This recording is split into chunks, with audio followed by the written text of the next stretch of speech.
A través de una charla informal vas a conocer más acerca de derechos y otros temas de interés general.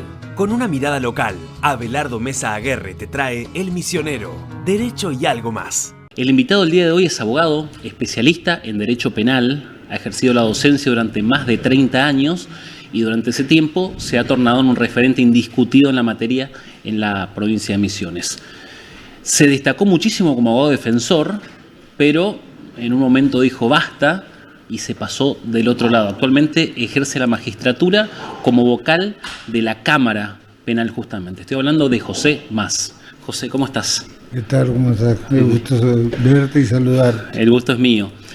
Tiempos difíciles para hablar de derecho penal. Las crisis siempre parece que dejan a flor de piel ciertos sentimientos, ¿no? Pasa que se produjo, hay una vieja frase de un libro que lamentablemente es casi imposible de conseguir, que es del gran profesor de Salamanca, de don Pedro García Dorado y Montero, que hablaba de que el derecho siempre va detrás de los acontecimientos sociales, nunca se puede anticipar. Y a su vez, un autor que hoy tiene muchísima vigencia, pese a que a mí mucho no me gusta, que es Marcelo Sanzinetti, pero está viviendo su momento de gloria. Como que ocupó la vacante de Zaffaroni, pareciera, en cuanto a... Ubicó la vacante de Zaffaroni en materia de lo que es doctrina nacional, en grados, posgrados y otro tipo de manifestaciones con algunas teorías, digamos así, osadas. No sé hasta qué punto decir novedosas. Y que plantea una cosa que es una gran verdad. Por lo menos eso que dice es cierto. Dice que el derecho penal, nosotros siempre sostuvimos que el derecho penal está destinado a garantizar el goce de lo que llamamos bienes jurídicos. Yo al menos, en mi libro defino el bien jurídico como la objetivación o materialización, digamos, llamémoslo así, de las declaraciones, derechos y garantías que están previstas en la Constitución. Por lo tanto, los bienes jurídicos penales son pocos, y él dice que esos bienes jurídicos penales en realidad no existe, que lo único que existe como bien jurídico penal es el ordenamiento jurídico. Cosa bastante discutible, porque los ordenamientos jurídicos bien pueden ser autoritarios. No te olvides que el proceso militar sancionó un código penal completo, la ley 21368, la revolución de Onganía sancionó la 17567, aquel código que era bueno, pero era un código sancionado por un proceso militar. Lo que dice que el Código Penal no es un vidrio blindado. Esto es, no evita que se cometan delitos. Y tiene razón. Vos sancionás una norma penal para evitar, y en realidad no evita nada. Simplemente te permite sancionar con posterioridad conductas que o estaban previstas de una forma no muy clara, o que tienen una pena que no es acorde a la gravedad del delito en sí, o que directamente no existen. Por darte el caso de una legislación penal por la que venimos clamando toda la cátedra y todas las personas razonables que hay en este país, que es la legislación penal ambiental. La Argentina no tiene ley penal ambiental.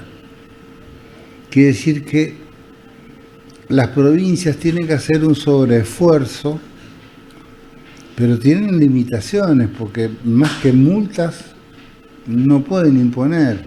Y muchas veces las empresas que contaminan les sobra la plata para pagar la multa, por ende Pero, escuchame pueden una hacer cosa. lo que quieran.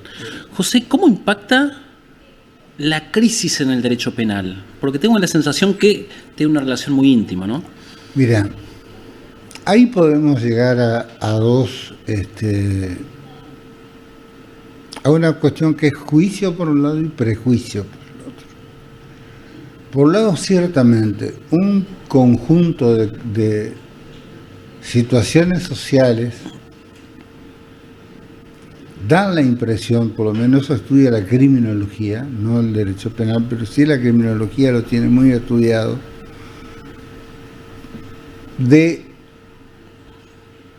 preparar el camino, lo que se llama, o lo que yo solía decirle a mis alumnos, la elección del camino corto.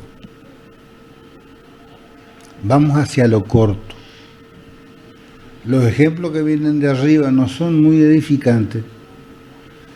En consecuencia, el de abajo dice, ¿por qué yo voy a esperar si este que entró a la administración pública siendo un pelagato, de golpe se transforma en un millonario? Entonces, ciertas personas o un grupo de personas puede pensar que por las vías cortas se alcanza el éxito, porque hoy el éxito está atado al éxito económico por razones que sería muy extenso analizar. Sí. El sistema capitalista nos llevó a un embudo donde desemboca necesariamente en eso. Pero no solamente el sistema capitalista, sino que se ha perdido buena parte de lo que constituían esos valores que formaban algo de lo que nosotros siempre nos sentimos orgullosos, que es la civilización judeo-cristiana. La civilización judeo-cristiana está llena de valores éticos y morales. No quiere decir ni que quien es un gran profesante de una u otra religión sea un moralista nato. Decimos que dentro de los libros, al menos, tanto en el Evangelio como en nuestro Antiguo Testamento, está lleno de valores. Basta ver el decálogo de los 10 mandamientos. Fíjate, en los 10 mandamientos hay un código penal que está casi completo. Bueno, el éxito estaba en prosperar a partir del cumplimiento más o menos completo de esos valores en un tiempo que el país te permitía que razonablemente vos alcanzaras. Así no era la cosa. De un tiempo a esta parte, eso se quebró, pero se quebró de una forma total.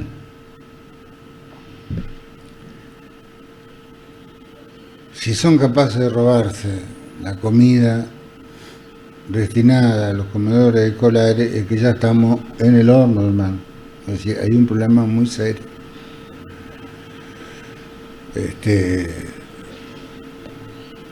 Si se le da planes con tu plata, con mi plata, con la plata del oyente, porque la plata del Estado no existe. El Estado es un entelequia, es decir, es un invento útil, te digo la verdad, no se puede vivir sin Estado. Pero el Estado está mantenido por impuestos que pagan los particulares. El Estado no produce ni crea nada. Esos valores se derrumbaron, pero se derrumbaron de una forma tan catastrófica que si vos sos de mirada gruesa, pensemos, hace un año atrás, y no mucho más, hace 6 meses atrás, y esto preguntado en serio, íbamos a pensar que un tipo que tenía 2 bancas en diputados y 7 dirigentes iba a sacar el 56% de los votos. Era inimaginable. Era inimaginable. No solamente eso. Ganó en 22 de los 24 distritos del país. Incluyendo Misiones. Incluyendo Misiones. A la cual considero una provincia que desde el punto de vista del Poder Ejecutivo está muy bien administrada, ha tenido excelentes administradores. Lo destaco a Carlos Rovira, lo destaco al mismo Hugo, fue un gran administrador, sigue siendo un gran administrador pese a estos problemas terribles que, bueno, está pasando. Pero voy al hospital escuela, por ejemplo, y me encuentro con que hay una tecnología. Yo tengo que ir al hospital a hacerme ciertas tomografías porque las instituciones privadas no las hacen a ese nivel de complejidad, fíjate vos. Y yo veo lo bien que se atiende a la gente en el centro de la salud. Y el centro del cáncer que está en el centro de salud es de recontra primer nivel, decir que ha habido una gran administración en los últimos años. Me reservo las excepciones porque ya no puedo como juez hablar de ese punto. Entonces, pero en el resto se observa un quiebre. Entonces da la impresión de que el camino corto hacia las aspiraciones de éxito pequeñas que hoy tenemos, que es gozar de ciertos placeres y de ciertas cosas y nada más, podría ser una explicación del fenómeno delictivo o lo que hoy llamamos el fenómeno de la inseguridad. Eso sería un juicio, pero por el otro lado tenemos el prejuicio. El pobre no es delincuente. El 90 y pico % de la gente humilde no delinque. No delinque. La estadística no miente. No delinque. Se las rebusca, hace lo que puede y sale a trabajar y a ganarse el pan lo mejor que puede. Lo vemos por televisión y en todos los medios. Cartoneros, gente que tiene emprendimientos. Acá en la costanera vemos cómo proliferan las pequeñas ferias permanentemente, o sea, ejemplos hay miles. Se matan por un peso, o vienen los productores con sus cosas tan lindas, su linda producción. Y todo eso vos te das cuenta que el ser humilde, si decimos que hay un estrato social que quiere ascender por vía del delito, hacemos un juicio, pero muy parcial. Vayamos al prejuicio, porque lo que no estamos viendo es la delincuencia de guante blanco. Que es la más dañina. Por darte un ejemplo, sin ir a la corrupción, con lo cual tenemos paño para cortar de acá hasta la Navidad del 2030. Vamos a esos delitos que mis alumnos odiaban que les dé, porque son tan feos. Pero bueno, están en el programa, uno lo tiene que dar. Por ejemplo, quebrado y otros deudores punibles. Vamos a una quiebra fraudulenta. Un tipo agarra, vacía su empresa y se declara en quiebra. Para eso, agarró, hizo una cantidad de transferencias, aumentó sus deudas, bajó sus créditos. Esto es, vació la empresa. Un simple delito de la insolvencia fraudulenta, esto es, insolventarse para no pagar una deuda o a sabiendas de que existe un juicio o condena en su contra. Te agarra y te manda al bombo una fábrica o un negocio. Deja 70, 100, a veces más familias a la calle. Terrible. porque ese drama se multiplica por cada uno de los miembros de esa familia. Es un delito terrible, terrible, y es un delito de guante blanco, sancionado con una pena modesta. ¿Por qué? Bueno, porque un delito contra la propiedad no es un bien jurídico de tanto valor como... Pero desde el punto de vista social, preguntale a aquellas personas que trabajaban con los bancos que proliferaron durante la época de Martínez Dios o los que proliferaron durante otra época, como fue el Banco del Iguazú, el Banco Mesopotamia. Bueno, no te acordás, muy joven, pero mucha gente se acuerda que donde hoy están los juzgados laborales funcionaba el Banco del Iguazú. Yo soy de decir un poco más la palabra, así que no sé eso. Quedó el culerío, depositantes, esto, lo otro. Bueno, el Banco Central a los depósitos garantizados les pagó, pero todos esos empleados bancarios quedaron a pie. Cuando el Estado se apropió de las jubilaciones privadas, que fue un acto demencial como la muy pésima estatización de Aerolíneas Argentinas, se produjo un desbande tanto de chicos o chicas o personas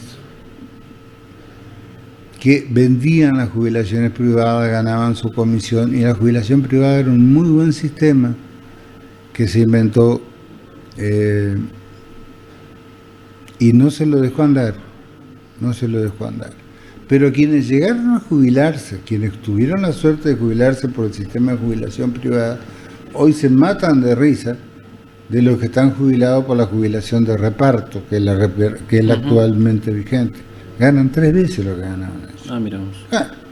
José, te traigo de vuelta al tema que nos tocaba hoy. Socialmente rige un principio de culpabilidad. El algo habrá hecho está, creo yo, que más vigente que nunca. Es decir, si te denuncian, por algo te denunciaron. Yo lo siento eso en el día a día. Quien tiene una denuncia de lo que fuere, por algo lo denunciaron. En el fuero penal. Se ve de una forma que es grosera. Yo puse el otro día en un fallo, porque como hablo, escribo, y siempre fui medio picantito para hablar y también para escribir en mi sentencia. Un fulano, X persona, lo denuncian por un delito sexual.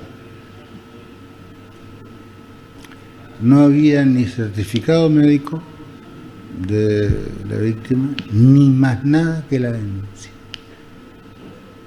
No había más nada que la denuncia. Puede ser que lo haya cometido, puede ser que... ¿Qué era lo que correspondía hacer al juez de instrucción? Esperar.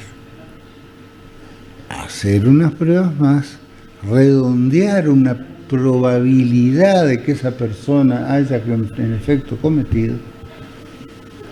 No, primero la mete presa y después investiga. Entonces yo, si bien voté en minoría, la mayoría confirmó la prisión de este hombre, presenta la defensa de su excarcelación en base a los fundamentos que vos estás manifestando. La persona es inocente hasta que no se pruebe lo contrario.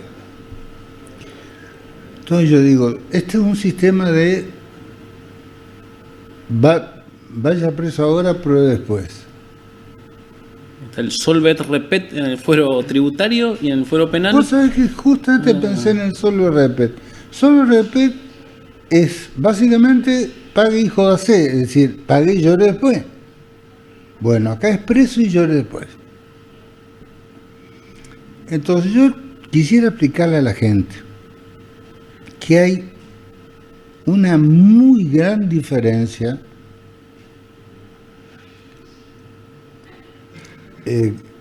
para cuya aclaración algunos medios de prensa, incluso medios de prensa que yo sigo mucho, no aclaran o no quieren aclarar. Una cosa es el garantismo y otra cosa es el abolicionismo. No solamente no tienen que ver, no tienen un pito que ver. El abolicionismo te dice a vos, te habla de la famosa cifra negra. ¿Qué es la cifra negra? La cantidad de hechos que, siendo castigados por un derecho penal determinado, salen a la luz, ya sea por vía de cualquier autoridad, fiscalía, policial. Para muchos solamente salen a la luz un 4% de los hechos que ocurren. Los más optimistas llevan la cifra negra al 6%, que si no ganamos gran cosa. Quiere decir que, según los abolicionistas, hace poco falleció uno de los padres del abolicionismo, el holandés Luk Koolman,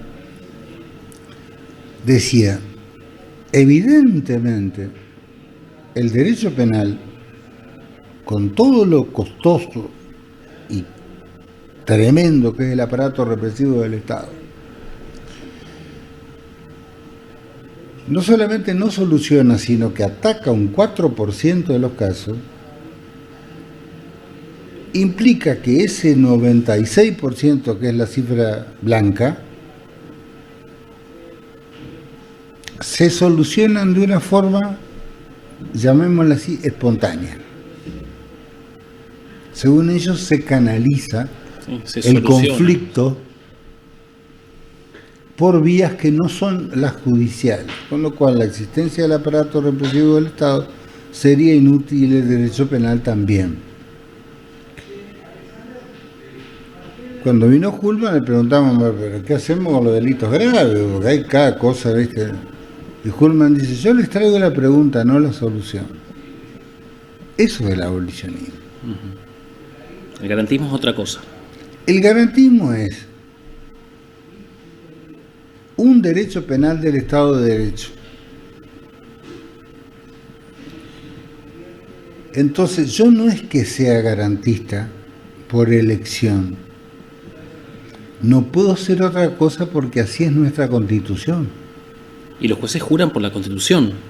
Hasta donde yo recuerdo, en mi juramento fue por la Constitución. Porque si pedimos una definición muy rápida de garantismo, como para que la gente lo entienda, es garantizar los derechos y garantías consagrados en la Constitución Nacional.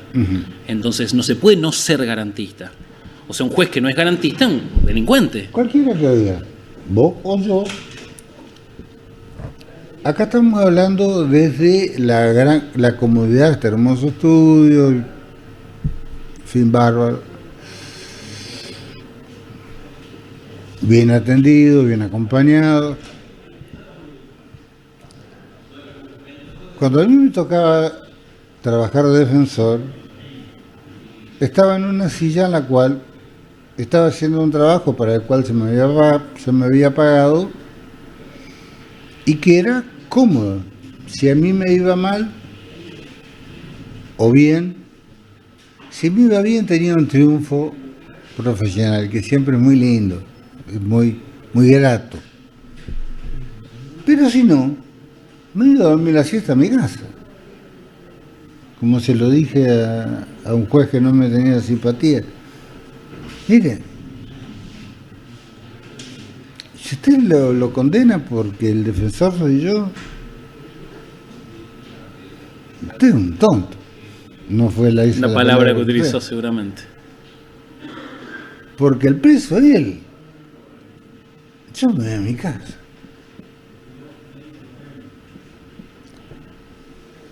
Al lado está la sillita fea, la del imputado. Bueno, esa silla fea, nosotros pensamos que está reservada para los negritos degenerados, para el pobre herido, para los que no saben entender, no saben vivir en sociedad. Para un poquito. Hasta que un día nos golpean la puerta. Fíjate los rugbyers que mataron a este pobre chico. Chicos bien. Chicos bien. hasta el día anterior, habrán pensado como piensa la mayoría de la gente, hasta que le tocó a ellos ser imputados. Y antes entraron a clamar, queremos justicia, ¿dónde están nuestros derechos? ¿Nosotros qué somos?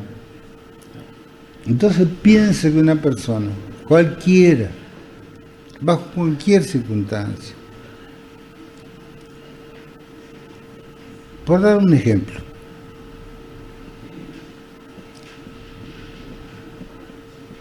lo mezclan o se ve mezclado dentro de una pelea donde golpea a otro y ese otro cae con tanta mala suerte que se rompe la cabeza. Los amigos van a decir que lo golpeaste con un fierro y tus amigos van a decir que le diste un golpe de puño. Y los jueces no estamos ahí de testigos para ver qué pasó. Reconstruimos la verdad en base al testimonio. A ver qué me dice este, qué me dice este, qué me dice el perito. Y vamos a suponer que a mí se me dé la regalada gana y diga, no, esto es tentativa de homicidio o homicidio. Ahí me va a venir a decir, pero ¿y los derechos de mi hijo dónde están? ¿Por qué él es un asesino? Yo necesito el principio de inocencia. Y dando vuelta la misma moneda, doy un caso siempre que daba a mis alumnos. Pensemos, vamos a suponer de que yo sea de esos padres, porque los hay, que creen que el hijo siempre le dice la verdad. Por el amor de Dios, hay que ser bastante pavote para pensar que los chicos te van a reconocer de entrada las macanas que se mandan. Entonces vos te faltan 100 pesos, vas y le preguntás a tu hijo, che, vos me sacaste, bueno, hoy 100 pesos no te saca nadie, ¿me sacaste 10.000 pesos de la billetera? No, te dice, si me dice mi hijo no me miente. Entonces tengo una chica nueva que está trabajando en mi casa y le digo, vos me sacaste, para que sea un solo billete, digo, me sacaste 1.000 pesos. No sé, déjame ver tu billetera. Y le encuentro 1.000 pesos. El dinero es el clásico bien fungible, un billete no se diferencia de otro, y aquel que se acuerde de memoria la numeración de un billete miente. O es un genio. Un loco. Un genio o un loco. Entonces, como yo soy un crédulo de mi hijo, digo, fuiste vos. Y la denuncio por hurto a la chica. ¿Cómo se defiende esa mujer humilde si no tuviera el principio de inocencia que le da la posibilidad de decir, si fui yo, pruébenme? No me carguen la romana. Yo tengo un caso real en el cual un divorcio mal avenido. Primera mujer, no muy contenta con el ex marido que se había puesto de novio con una chica más joven. Y bueno, ¿qué se le ocurrió inventar? Que el padre había abusado sexualmente de los hijos. Tocamientos. ¿Qué pasa con el tocamiento? No deja huella. No deja huella. Va a hacer la denuncia, encuentra canales para que esa denuncia y ordena la captura nacional de este tipo. ¿Qué hubiera hecho él si no estaba el principio de inocencia? Hubiera estado preso años a la espera de un juicio. Y eso con terror de que los hijos hagan, por temor a la madre, una declaración falsa. Lo que se llama síndrome de alienación parental. Dicen que los chicos no mienten, que esto... puede que sí, puede que no. Por ahí la cámara Gesell, el especialista, tiene más elementos para Mira, discernir, ¿no? la cámara Gesell, yo hice un estudio muy largo en uno de mis fallos, porque a mí siempre me molestó la cámara Gesell en este aspecto. La cámara Gesell, la persona que entrevista en la cámara Gesell dice que no guía y sigue una tabla o un sistema que está preestablecido según el cual va llevando hacia una respuesta en un ambiente que no sea hostil y que las partes a través de ello pueden preguntar. Mirá, por lo que yo vi, la cámara Gesell no es una prueba de ADN. No es una prueba de ADN. Y decir en un informe que no hay señales de fabulación me da cosa repetir. La cámara Gesell es un testimonio tomado bajo ciertas condiciones especiales, pero no más que eso. O que no hay señales de fabulación no está diciendo que eso sea verídico tampoco. No Como está dijo, diciendo. no es un Entonces, ADN. el principio de inocencia que nos molesta tanto por el tema de la puerta giratoria, que entran por un lado y sale por el otro, hay que verlo cuando uno es el acusado, y sobre todo si es el acusado injustamente o es acusado de un delito menor. Lo que sí me preocupa más, porque son delitos a veces menores que se pueden transformar en tragedias, es la cuestión de la violencia intrafamiliar. Ahí no te puedo negar que me vuelvo más severo. ¿Sabes por qué?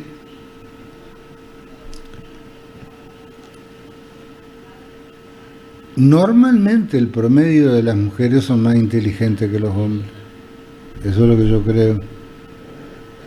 Y siempre estuve, a vos te conta, contra dos cosas, o tres. La discriminación, el machismo y la burla humillante, lo que llama bullying, que me parece una actitud detestable.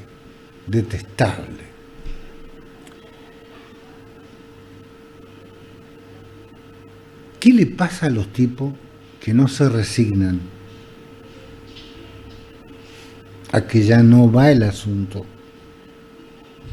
Que la mujer tiene derecho a hacer su vida como mejor le venga en gana. Entonces, en esos casos soy severo con quienes violan por ejemplo, las prohibiciones de acercamiento, caen en desobediencia judicial, y en esos casos realmente soy severo porque es una forma de criminalidad que está basado en un desprecio discriminatorio hacia la mujer, cosa que me parece inaceptable. A ese terreno te quería llevar. ¿Cómo impactó esta gran movida feminista, esta cuestión de género que quizás, no 20, 10 años atrás no existía, o al menos no con esta fuerza? ¿Cómo impactó todo esto en el derecho penal? Mira, impactó como todas las cosas nuevas, llevando las cosas a un extremo poco razonable, porque todo es de género, todo es violencia, y siempre la víctima es la mujer. Y yo te puedo dar 100.000 casos de violencia de género masculino, y nosotros no estamos protegidos por la ley, pero siempre es la mujer. Ahora, estos procesos donde existe semejante ascendencia, con el tiempo se amesetan. Ese tiempo todavía no llegó, pero va a llegar. Ahora, es falso que un gobierno determinado les haya concedido los derechos tanto a la mujer como a las minorías LGBTQ+. Ese era un proceso imposible de detener. Simplemente fue capitalizado, diciendo, vamos, mirá qué interesante, vamos a robar de acá. Esa es la verdad. Segundo, los colectivos feministas son muy selectivos a la hora de condenar las actitudes. Eso se ha visto, y se ha visto, y es algo muy lamentable. También es cierto que no podemos poner en cabeza de determinados grupos feministas una movida que las trasciende absolutamente. Una movida que está en manos del Estado, y que el Estado ya la tiene en sus manos. El INADI, por llamarlo, el Instituto Nacional contra la Discriminación. Bárbaro. Entonces, ¿para qué se dictó la ley contra la discriminación? Que es completísima, que te establece todas las acciones que vos tenés que realizar, las que podés realizar desde el punto de vista civil, las reacciones para el cese de los actos discriminatorios y las agravantes para los delitos penales. Entonces vos necesitas un instituto que aplique si eso es materia judicial.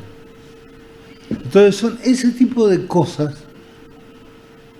tan innecesarias.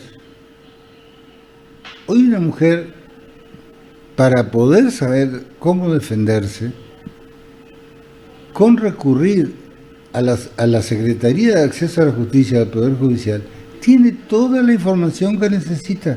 Los otros son puestos para los que necesitan tener un cargo y nada más, desde mi punto de vista.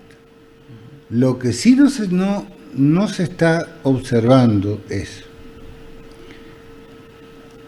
real, la violencia puede ser física, psicológica, económica. No me parece mal lo del registro de los incumplidores de alimentos, los morosos, no me parece mal. Me parece una idea interesante, porque realmente no pasar los alimentos que le corresponden a tus hijos, pero a mí me parece vil. Totalmente. Me parece de crápula.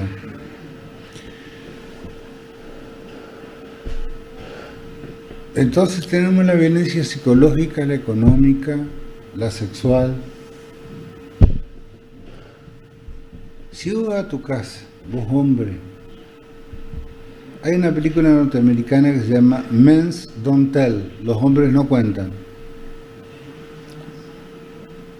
Si a mí me pasara, bueno, que todavía no me pasó, pero no descarto que en cualquier momento me pase, que mi esposa me dé un cachetazo o me dé un puñetazo, yo te garantizo que no se lo voy a devolver por la sencilla razón de que mi educación no me lo permite. Tampoco la voy a denunciar. Pero saquemos la violencia física, que es más rara. Si una mujer yo llego a mi casa y empieza a hacerme reproche y me dice, sos un inútil, no podés traer plata a la casa, tu trabajo es una bosta, te denigra delante de tus hijos, te dice, no servís ni como hombre, no me satisfaces, lo que se te ocurra. Sos una basura de como hombre, como tipo, como proveedor, como lo que corno fuera. No hay violencia. Claro que es violencia, pero ninguna ley te protege. Entonces la ley de violencia no debe incluir solo a la mujer como víctima, sino a cualquiera. A cualquiera. Ya sea sexo de género o sexo de autopercepción. José, te traigo a la provincia.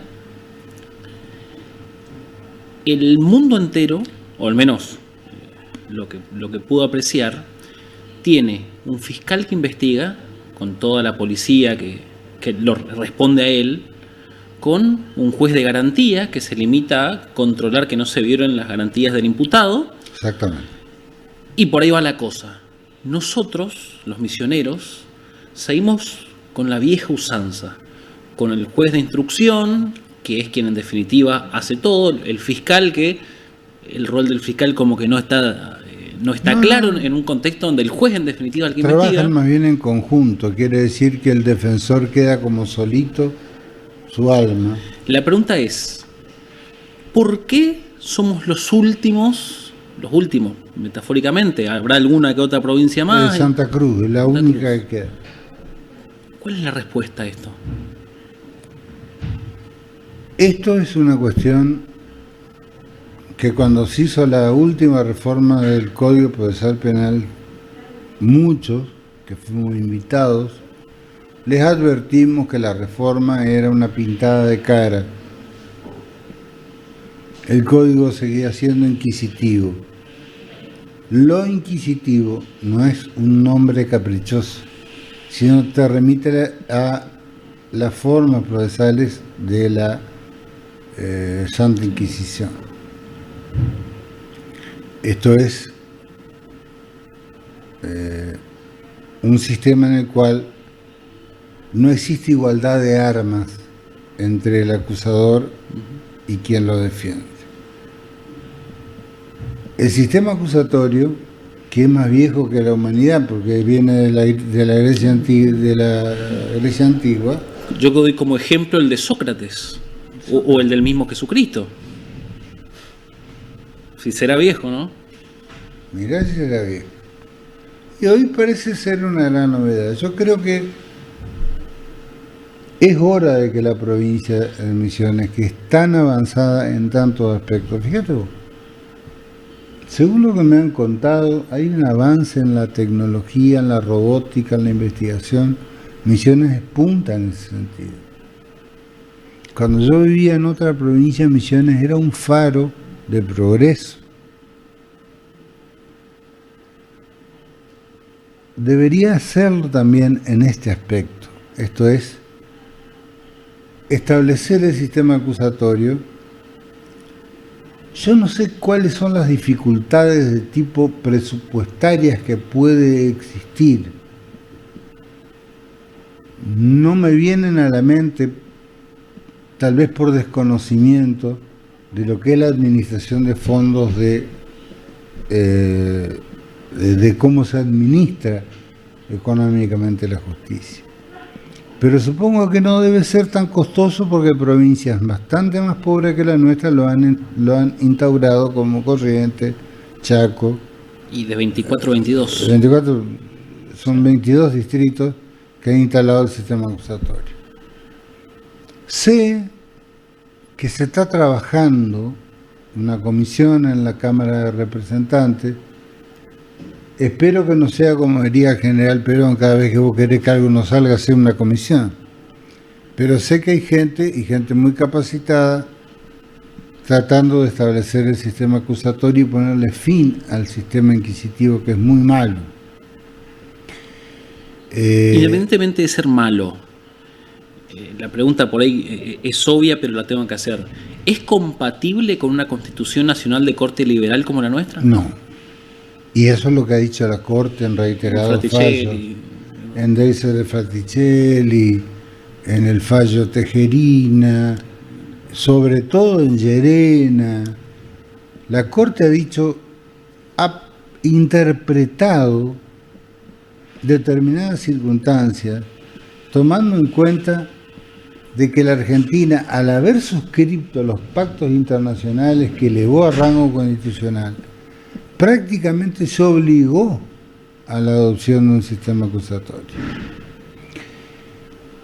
Y tal vez te sorprenda lo que te voy a decir, pero también es sumamente importante pensar en el juicio por jurados.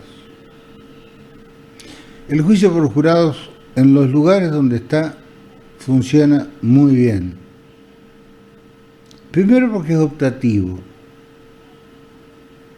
Y segundo, porque todo ser humano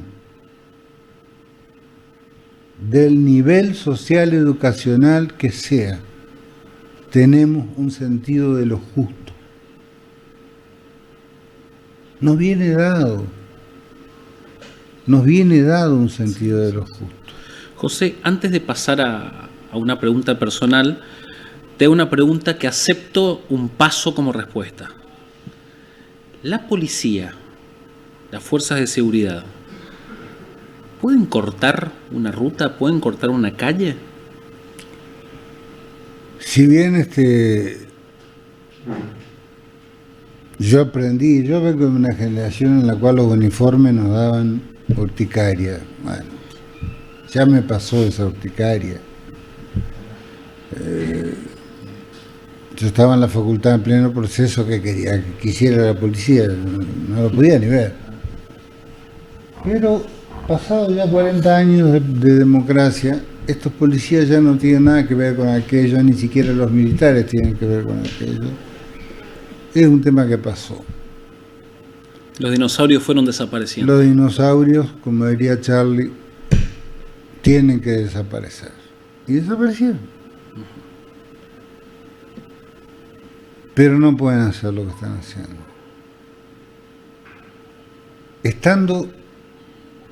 No hace falta ni que muestren el arma, ni que realicen un disparo, no. Con solo tenerla, al ser una fuerza de seguridad o una fuerza policial, están militarizadas. Tienen un sistema militar, o equivalente, ¿no es cierto?, al militar. Cosa que ocurre en todas las fuerzas.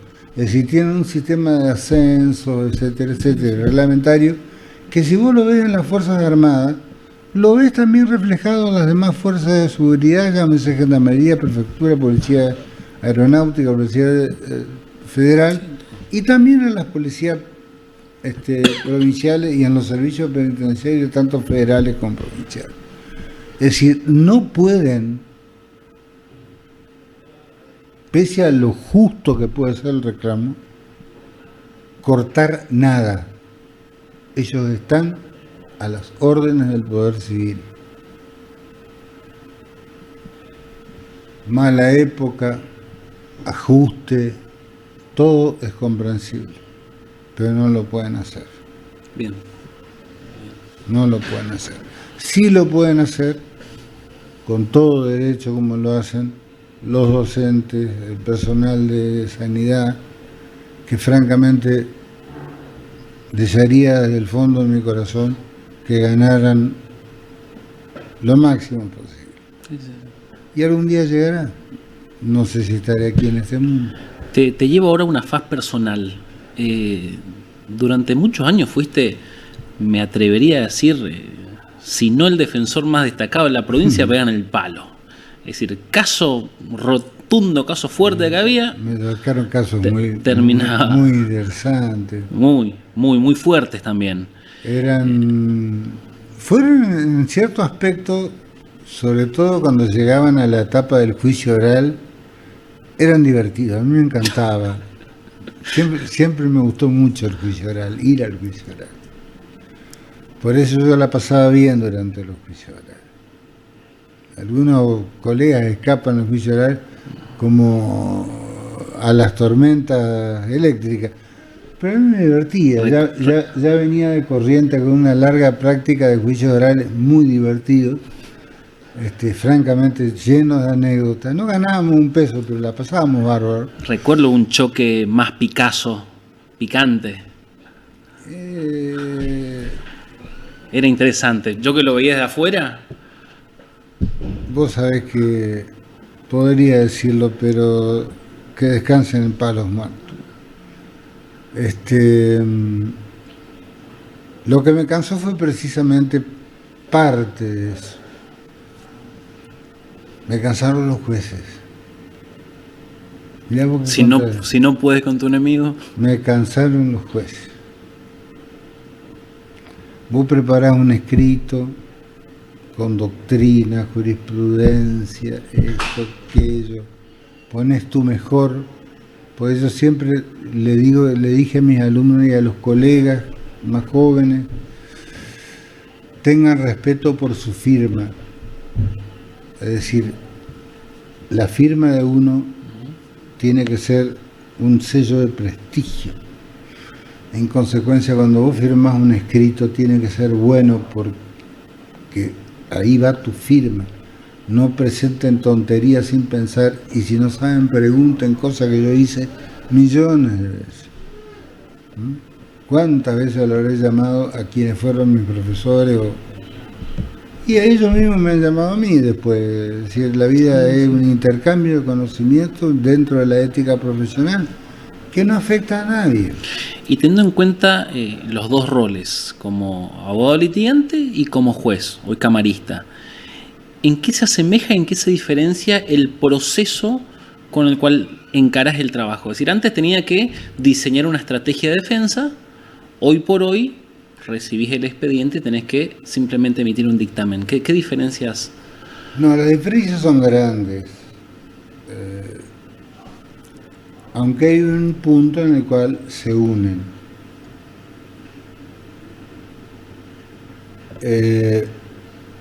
A mí ser metódico, porque yo, bueno, ahora ni a palo, pero de un tiempo a esta parte ni a derrotazo, me se agarrar un libro, me aburrí, no quiero leer, además se escribe siempre lo mismo, estoy aburrido. Ya publiqué mi libro, ya está, ya cumplí, planté árbol, tuve hijos, hice libro, ya está. Pero fui muy metódico después de recibido, porque cuando vos a la facultad lo que querés recibirte, que no te jodan, pero después de recibido, que tus padres no te hinchen más las guindas, pero después de recibido era muy metódico para estudiar. Y ese método de leer y estudiar lo seguí durante unos 15, 18 años, incluso durante la preparación de mi libro, que me llevó 15 años de investigación y la lectura de 600 y pico de autores, porque en la época del 1 a 1 podíamos comprar mucha bibliografía extranjera traducida al español, venía de España. Fue una época donde francamente pudimos florecer, salir de lo que era la doctrina nacional. Ese saber adquirido es útil en una o en otra posición. Quiere decir que estudiar y saber es siempre útil. Hoy están a tu alcance incluso jurisprudencias y trabajos en monografía por vía de internet, que en mi época, ¿qué internet ni qué internet? Tenía que comprar los libros gigantescos ese que tenía que tener unas bibliotecas enormes para guardar los libros de la ley, jurisprudencia argentina o el derecho. Los abogados viejos me entenderán. Ahora, desde el punto de vista judicial, como defensor, mi misión era conseguir lo mejor para mi cliente, porque mi cliente era mi medio de subsistencia. Si vos me preguntás, a mí me interesaba si era inocente o no, en lo absoluto. A mí lo que me interesaba era lo que el expediente me decía. Y yo tenía que trabajar sobre el expediente. Lo que había pasado en la realidad podía servirme como punto de referencia para yo trabajar sobre el expediente, pero si el expediente venía torcido, yo lo tenía que enderezar, y si ya no era posible enderezar, había que decirle al cliente la verdad, cosa que hice siempre. Jamás a ningún cliente le dije, mira, te voy a sacar en 15, mira hermano, vamos a juicio a ver qué pasa. Y lo que te puedo prometer es la mejor calidad de trabajo, pero nada más. No te puedo prometer resultados, porque los abogados no prometemos resultados. Sacando eso, que vos estás para tu cliente, por tu cliente y vivís de tu cliente. Eso lo hacen también los civilistas, los laboralistas, porque nosotros parecemos los defensores de delincuentes mientras ellos son... No. Cada uno tiene sus mañas dentro que cargue su cruz. De su especialidad, tal cual, que cargue su cruz. Como juez, la imparcialidad. A mí no me cae simpático el imputado. Tengo una cuota de empatía con la víctima, pero no hago como muy bien dice Sanzinetti y también el profesor Vélez Mariconde. Fíjate algo que dice Sanzinetti. La víctima quiere en el proceso penal la misma rajadura que se produjo en su realidad, la quiere ver en quien considera autor. Eso es venganza. No justicia. Y eso ya lo decía Vélez Mariconde en un tratado de derecho procesal penal que se escribió durante el Mesozoico. Entonces, yo tengo empatía para las personas que son víctimas, pero no van a influir en mi punto de vista. Las considero. Yo lo que tengo que velar es por la legalidad del proceso y por la mayor justicia posible en las decisiones. Y digo posible porque soy falible, soy un ser humano. Si yo tuviera una línea 0800 para consultar con Dios,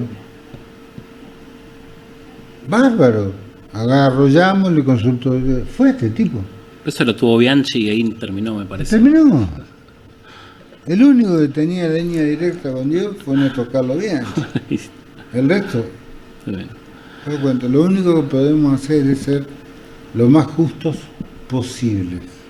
A través de una charla informal vas a conocer más acerca de derechos y otros temas de interés general. Con una mirada local, Abelardo Mesa Aguerre te trae El Misionero, Derecho y algo más.